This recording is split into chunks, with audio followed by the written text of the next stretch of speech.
Okay, this is endocrine, my favorite subject of part 2.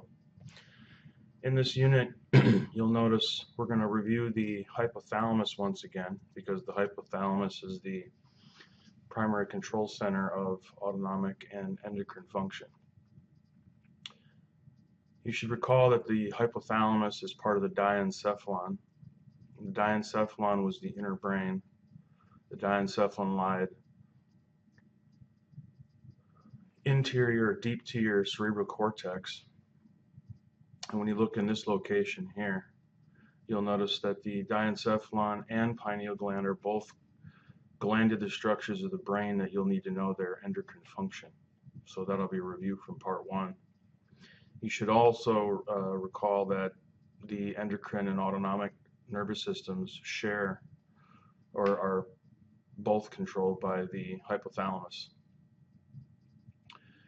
In this figure, you'll notice that the structures in the brain here, outlined in a blue color, also include the pituitary gland.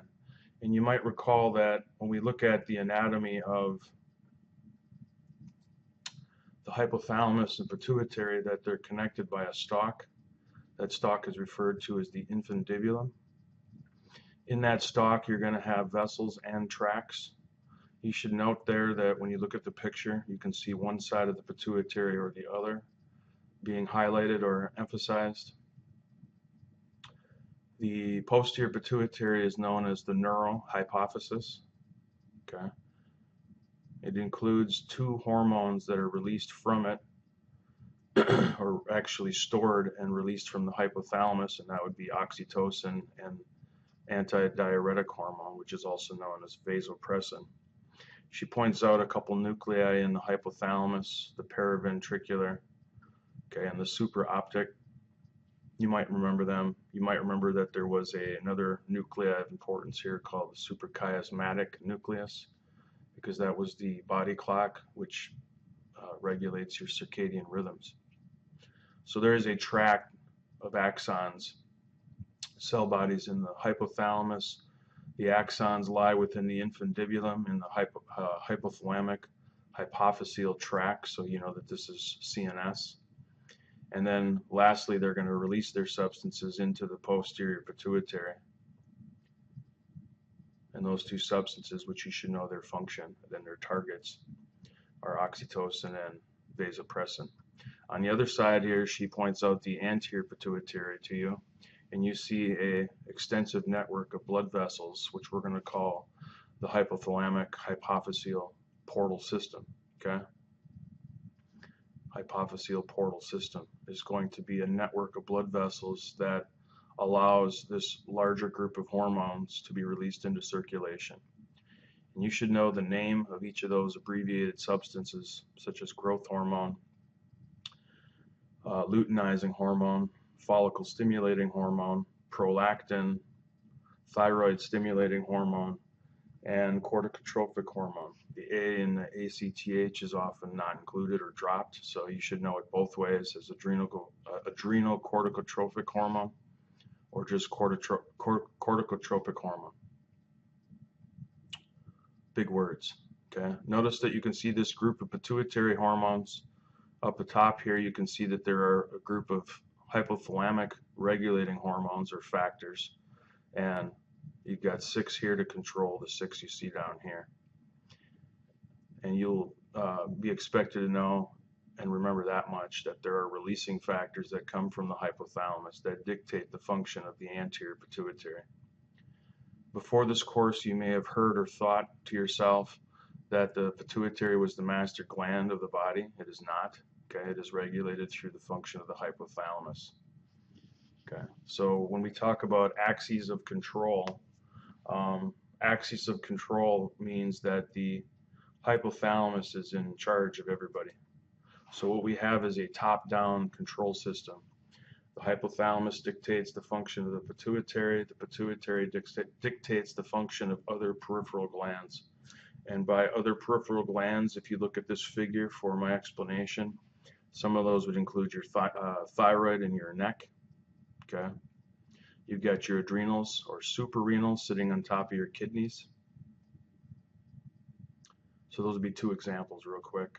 You also have the gonads. So we might refer to these axes as HPA, HPG, or HPT.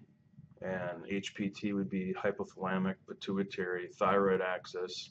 HPA would be hypothalamic pituitary adrenal axis, or hypothalamic pituitary gonadal axis. So real quick then, because we're going to have a follow-up endocrine lecture or two, this is meant to be more of a generalization, reminding you that there is going to be some autonomic material that you need to know throughout part 2. And again, the control center for both endocrine and autonomic is the hypothalamus. Different glands lying in different body parts, again, would include the head, which includes the diencephalon structures. In the neck, you can see the thyroid and parathyroid. Those glands are going to be primary regulators of calcium, and the thyroid is obviously the primary gland regulating overall basal metabolic rate, or what we just generically say is metabolism. The thymus in the mediastinum, sitting on top of the heart in the chest cavity, is a regulator of immune function, more active in younger life than elderly. In the abdominal cavity, you can see your pancreas and your adrenals. Pancreas regulating blood sugar, adrenals regulating stress, regulating sugar in chronic times of stress, releasing epinephrine and norepinephrine, which were catecholamines involved with the autonomic response to acute stress. And then lastly, we got the gonads. The gonads being both reproductive and endocrine. Okay, the testosterone, the estrogen, and the progesterones, or androgens as well from the male, again, determine secondary sex characteristics, behavior, feminization, and masculinization. So this is meant to be more of a survey and introducing you to the endocrine chapter, which is the first chapter of part 2. You should remember some histo along the way as well. And it says the dominant tissue that forms glands. If you think of basic 4 tissues, connective, epithelium, muscle, and neural. Endocrine glands are glandular, therefore they're made of epithelium. And that would be a stratified cuboidal epithelium. You should be able to define the difference between exocrine and endocrine glands. Okay? Endocrine glands are ductless, and they always lie very near a blood vessel. In fact, they're highly vascular structures. That way the hormone that's been produced and released from them can enter circulation and regulate body function. Hormones fall into 3 classes, or at least I'm going to call them 3. Your book's going to say 2, and then she's also going to talk about eicosanoids. Well, I'm just going to include them as 3 types then, because they're derived from different building blocks from chemistry. So now we're back into chemistry. The largest class of hormones are going to be your amino acid. Okay, amino acid hormones would be protein-natured hormones, and the primary amino acid that you should remember would be tyrosine. Okay, tyrosine was a building block for transmitters and thyroid hormones. The other classes, you got steroid hormones, were built from cholesterol.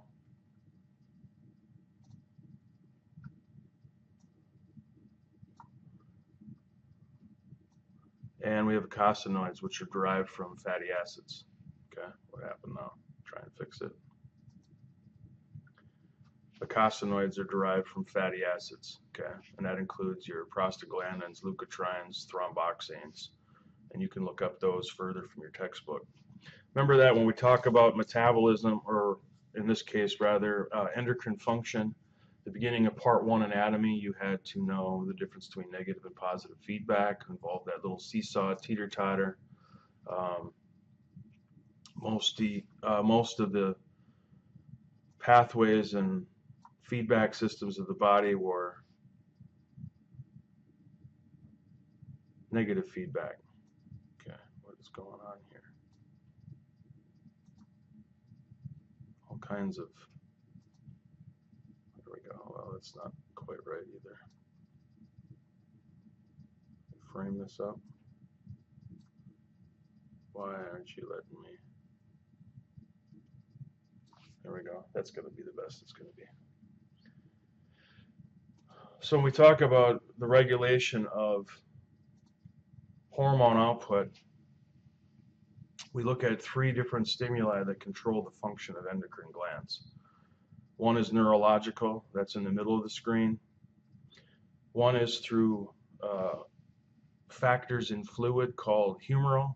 So you have blood calcium, you have blood sugar being regulated by your nervous system and controlled by your nerve and endocrine systems. That's a factor that controls the release of hormone. And lastly, to the far right of the screen there, you can see that certain hormones can dictate the function of other hormones, and that's that axis of control that I was talking about earlier. That you see that the hypothalamus controls the pituitary, and the pituitary controls various peripheral glands. So these are going to be involved in the different examples of negative feedback, and you'll have to know and be able to explain scenarios where we have a humoral, a neural, or hormonal control mechanism. So again, with humoral, we're talking about certain ions or nutrients, gases even, that are going to be related to dictating the release of a hormone. And the example she uses there in the picture is that if you have low blood calcium or high blood calcium levels, that you have 2 different antagonist glands that are going to oppose one another to maintain your homeostasis of calcium.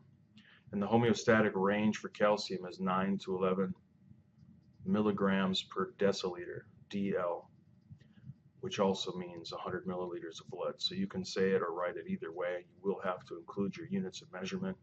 So you would say milligrams per deciliter or milligrams per 100 milliliters of blood. Another example of the humoral control mechanism would be blood sugar. And in that case, we'd be looking at primarily the pancreas having 2 different types of glands that regulate blood sugar. And again, blood sugar's range was 70 to 120 milligrams per deciliter. In the second example here, you're looking at an autonomic control pathway. You can see coming from the spinal cord, okay, this is a little generic, coming specifically from the lateral horn of the spinal cord. Your thoracolumbar division was also known as the sympathetic nervous system, and the acute response to stress is to stimulate your adrenal gland. That's the inside of an adrenal gland, known as the adrenal medulla, and its result would be that when you stimulate these nicotinic receptors, that the cells within the adrenal gland release catecholamines, and catecholamines were known as epinephrine and norepinephrine, neurotransmitter / hormones. And now those hormones are in the circulatory system. And again, lastly here, for the thyroid to do its thing, controlling metabolism, you have the hypothalamus dictating the pituitary, and the pituitary dictating the function of the thyroid. The same would be true with the outer adrenal gland, producing cortisol and other glucocorticoids, or the adrenal cortex producing salt-regulating, water-regulating hormones such as aldosterone. And lastly, the gonads, whether that was the testicle or the ovary, you've got the hypothalamus telling the pituitary, specifically, again, this is the anterior pituitary, or adenohypophysis. Adeno means glandular, telling the ovary what to do.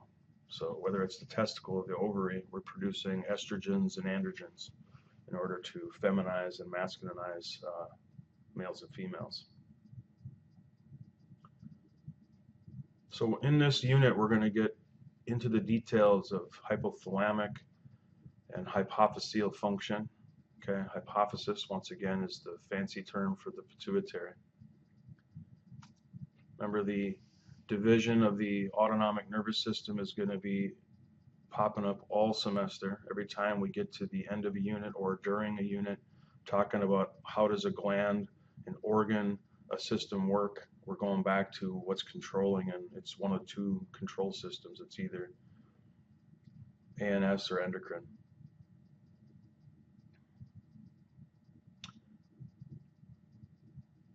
So if we just look and survey some of these hormones and glands quickly, the hypothalamus is going to produce releasing factors or releasing hormones, also known as hypophysiotropic hormones, and they're going to dictate the function of the anterior pituitary.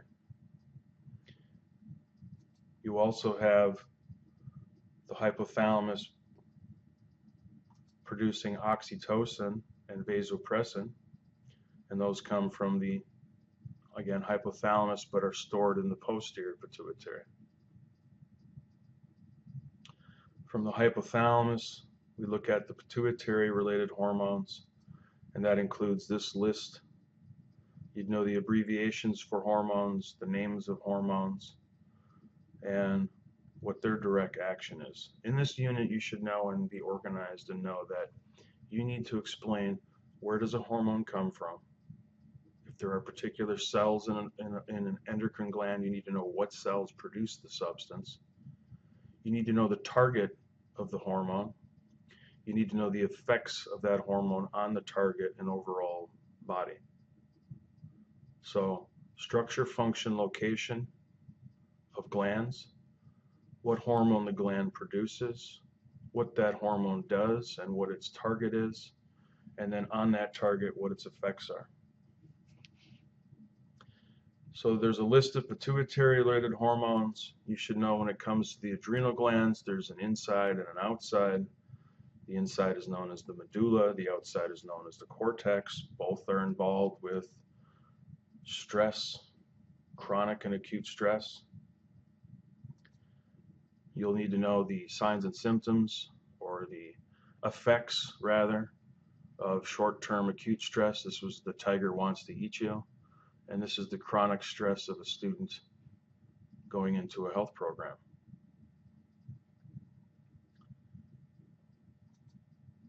There were different zones of importance when you get to an adrenal gland that you would know what hormone comes from which specific zone of adrenal cortex.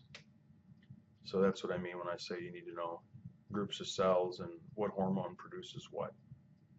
Okay.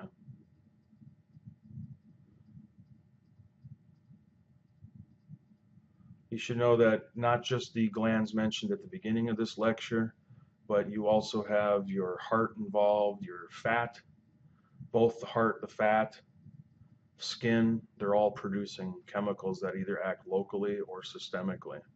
Okay. An example of a substance that your heart produces is called atrial, as in the atrium, upper chambers of the heart, natriuretic peptide. And natriuretic says that your urine is going to be salty. So when your blood pressure is too high, your heart responds by releasing ANP, which acts at the kidney to reduce the amount of salt, thereby reducing the amount of water to some degree. But the primary focus of this hormone is to affect salt.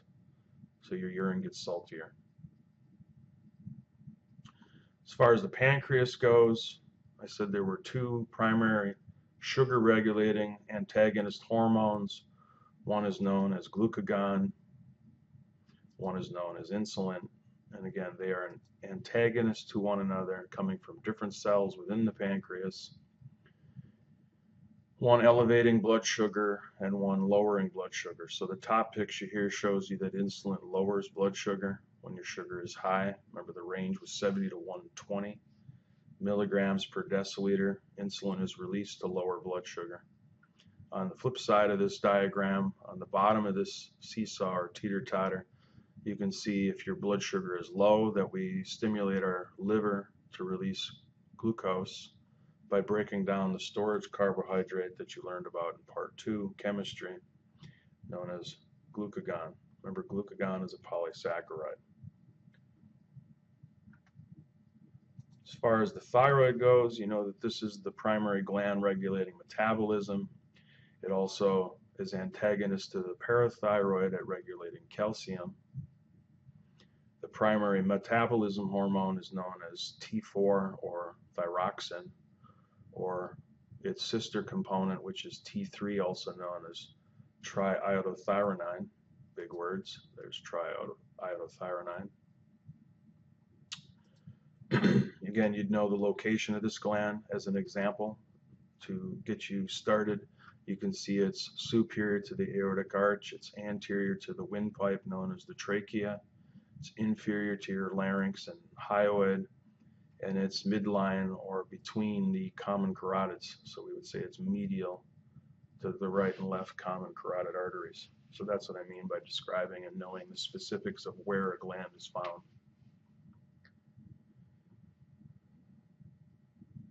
So with the thyroid, you also have on the back side of the thyroid, parathyroid, para meaning it's within the thyroid tissue.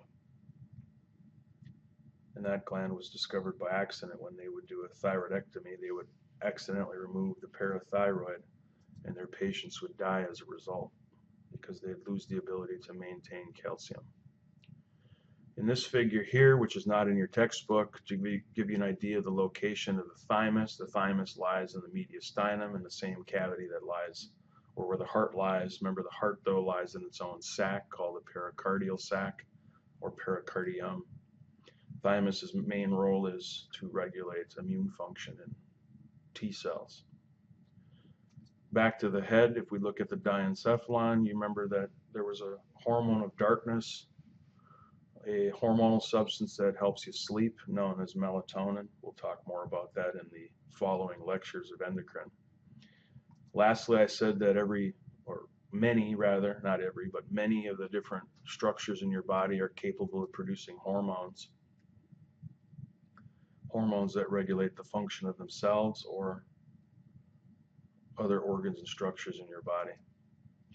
Clinically, you should know in this unit that you're going to be expected to know diseases and disorders more than you have ever in part 1, and probably a little more than you will on any other lecture quiz or lecture exam.